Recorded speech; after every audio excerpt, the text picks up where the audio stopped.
जिसकी शादी हो जाए उसको क्या कहते हैं? उसको शादीशुदा कहते हैं। और यार लफ्ज शादीशुदा नहीं शादीशुदा होता है।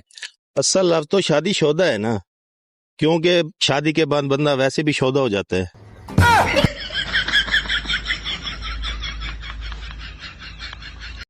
और यार शादी से आपको चिढ़ क्या है आखिर? आप ये बताएं, शादी के बाद क्या पैदा होता है? बच्चे पैदा होते हैं। गलत जवाब।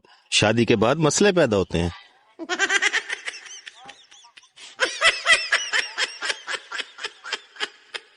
और यार शादी बहुत अच्छी चीज है, शादी करके छोटे छोटे बच्चे पैदा होते हैं।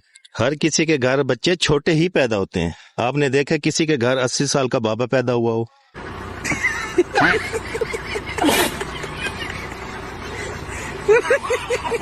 और यार शादी ने आपका बिगाड़ा क्या है आखिर? शादी अब मेरा कुछ नहीं बिगाड़ सकती। खाओ माँ कसम। अच्छा वो कैसे? कुछ बचा ही नहीं अब बिगाड़ने के लिए।